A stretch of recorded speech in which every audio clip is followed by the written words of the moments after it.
जय हिंद दोस्तों, मैं कुंदन सर टीवीएल कोचिंग में आपका फिर से बहुत बहुत स्वागत करता हूं। इस वीडियो में हम कक्षा 10वीं बोर्ड परीक्षा हेतु इतिहास के टॉप 20 ऑब्जेक्टिव क्वेश्चन का अध्ययन करेंगे, जो आपके मैट्रिक के बोर्ड परीक्षा में काफ़ी अच्छे साबित हो सकते हैं। तो चलिए शुरू करते हैं। आप देख सकते हैं कक्षा 10वीं बिहार बोर्ड के अनुसार हम आपको इतिहास मतलब हिस्ट्री पढ़ाएंगे।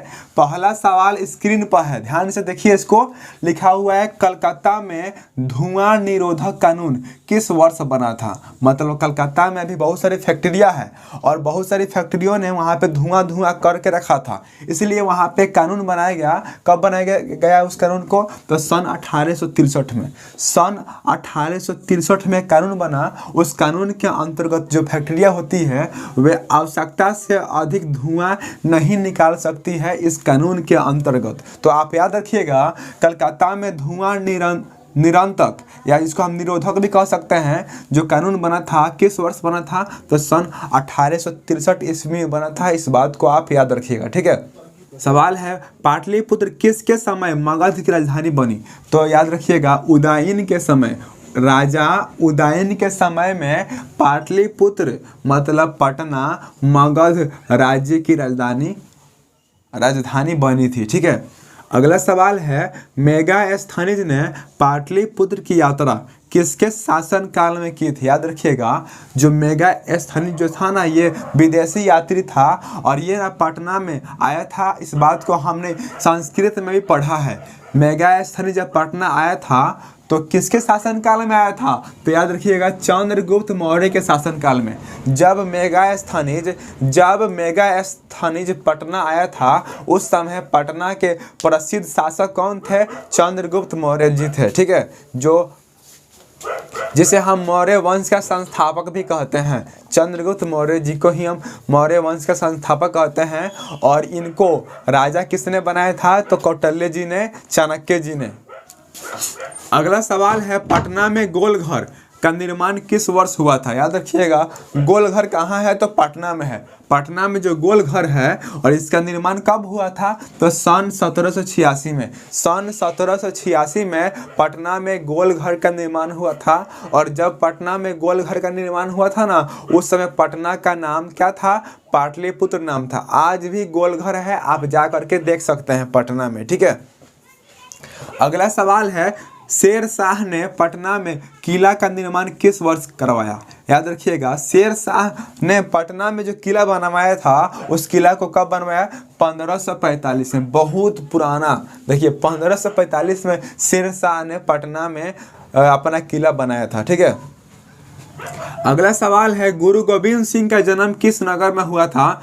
तो सिख संप्रदाय के 10वें गुरु, इनके बारे में हम संस्कृत में भी पढ़ चुके हैं। सिख संप्रदाय के 10वें गुरु गोविंद सिंह का जो जन्म हुआ था ना, पटना में हुआ था। और ये सिख संप्रदाय के 10वें गुरु थे, ठीक है। और यदि आपने संस्कृत वाला पूरा वीडियो नहीं देखा है तो आप हमारे चैनल के प्लेलिस्ट में जाइए और सारे वीडियो को देख डालिए, क्योंकि हमने सभी वीडियो को चैप्टर बाय चैप्टर अपलोड कर दिया है।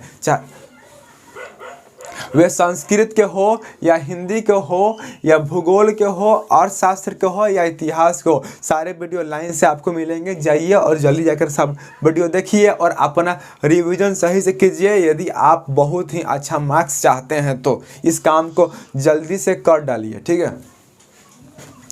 अगला सवाल है, प्राचीन काल में किस स्थल मार्ग से एशिया और यूरोप का व्यापार होता था? मतलब प्राचीन काल का मतलब क्या? पुराने जमाना में।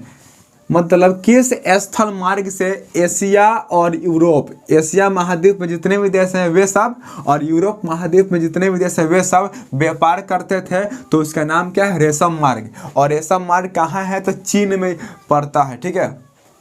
अगला सवाल है, रेशम मार्ग कहाँ से आरंभ होता है? तो चीन से।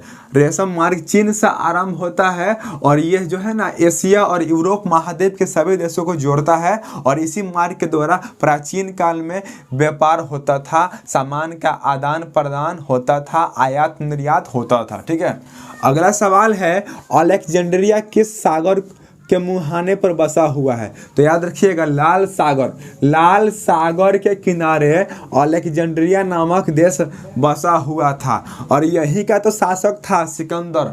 अलेक्जेंडर सिकंदर यहीं का शासक था, जिसको हम विश्व विजेता भी कहते हैं। ये पूरा संसार में सभी लोगों से जीत गया था, लेकिन भारत में जब आया तो भारत में भी बहुत सारे राज्यों में जीत गया, लेकिन राजा पोरस से हार गया। ठीक है, कौन? सिकंदर, वही सिकंदर जो विश्व विजेता था। ठीक है, अगला सवाल है गिरमिटिया मजदूर बिहार के किस क्षेत्र से बाहर ले जाए जाते हैं? तो याद रखिएगा गिरमिटिया जो मजदूर है ना, पश्चिमी क्षेत्र से, याद रखिएगा बिहार के पश्चिमी क्षेत्र से ये ना बाहर ले जाए जाते हैं। ठीक है, और गिरमिटिया मजदूर को हम अनुबंधित मजदूर भी कहते हैं।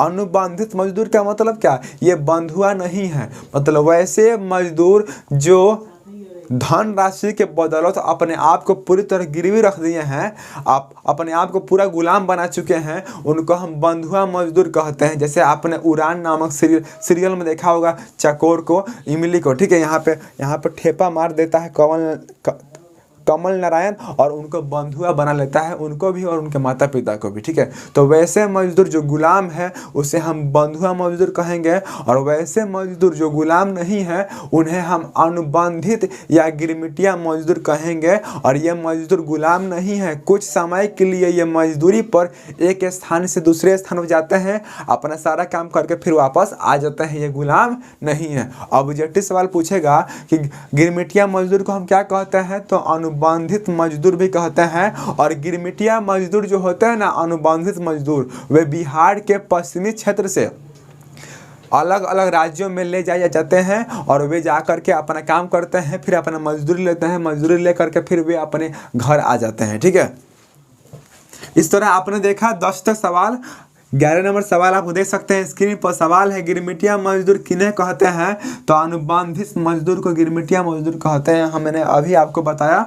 अगला सवाल है गीरमिटिया मजदूर की व्यवस्था को ब्रिटिश सरकार ने किस वर्ष समाप्त कर दिया? ठीक है, तो ध्यान से सुनिए। सन 1921 में ना गिरमिटिया मजदूर की जो व्यवस्था थी, इस व्यवस्था को अंग्रेजों ने हटा दिया था। ठीक है, अगला सवाल है आधुनिक काल में विश्व बाजार का विस्तार किस समय से आरंभ हुआ? तो 18वीं शताब्दी जो होगा इससे राइट ऑप्शन होगा। और ये सवाल ना कई बार बोर्ड परीक्षा में पूछ लिया गया है, इसलिए आप इसको ध्यान से देखिए। सवाल है आधुनिक काल में विश्व बाजार का विस्तार न कब से माना जाता है? तो 18वीं शताब्दी में। मतलब कहने का मतलब क्या, आपके इतिहास के बुक में ना सन वाला सवाल ही बहुत सारा है और बहुत सारा सवाल ना सन वाला आपका आता भी है। तो इसलिए आप सारे सवाल को बढ़िया से देखिए, सुनिए, वीडियो को स्टॉप करके स्क्रीनशॉट लीजिए और इसको अपने कॉपी में नोट कीजिए। और आप अब सही से पढ़िए, कैसे कि अब समय नहीं है, बच गया है, अब आपको सही से पढ़ना चाहिए हमारे अनुसार से। क्या आपको नहीं लगता है? आपको अपनी जिम्मेदारी समझ नहीं आती है? आप अपनी जिम्मेदारी को समझिए, पढ़िए। ठीक है, अगला सवाल है ईस्ट इंडिया कंपनी भारत से अफीम का निर्यात किस देश को करती थी? मतलब ईस्ट इंडिया कंपनी का मतलब क्या? अंग्रेजों के द्वारा बनाई गई कंपनी। यह कंपनी भारत से अफीम क्या है? एक नशीला पदार्थ है, इसका निर्यात करती थी। तो किस देश को बेचती थी?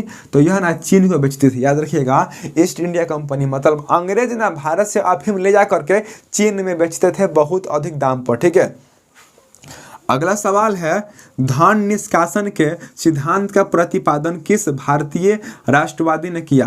तो याद रखिएगा, धन निष्कासन के सिद्धांत का प्रतिपादन किस भारतीय राष्ट्रवादी ने किया? तो दादा भाई नौरोजी जो होगा इसका राइट ऑप्शन होगा। और दादा भाई नौरोजी जो थे ना बहुत ही प्रसिद्ध अर्थशास्त्री भी थे और इन्होंने ही सबसे पहले भारत में राष्ट्रीय आय की गणना की थी कि भारत की जो आमदनी है वह आमदनी कितनी है, इन्होंने ही सबसे पहले बताया था। ठीक है, और इन्होंने बताया था ना कि प्रति व्यक्ति आय भी कितना होता है, इन्होंने ही बताया था। अगला सवाल है the commerce of nation.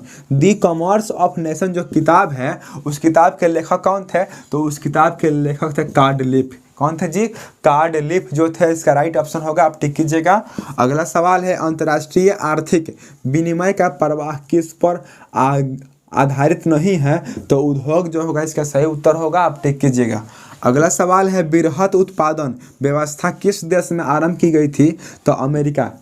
America में ही वृहद उत्पादन व्यवस्था आरंभ की गई थी। ठीक है, अगला प्रश्न है वृहद उत्पादन की नीति किसने अपनाई? तो हेनरी फोर्ड ने। हेनरी फोर्ड ने ही वृहद उत्पादन की नीति को अपनाया और इन्होंने बहुत बड़े बड़े कल कारखाने को लगाया, उत्पादन में काफ़ी वृद्धि हुई, बहुत सामान बनने लगे और सब सामान का आयात निर्यात सगरों होने लगा। ठीक है, लास्ट क्वेश्चन आप देख सकते हैं, सवाल है आधुनिक युग में आर्थिक क्षेत्र में सबसे बड़ी क्रांति कौन सी थी?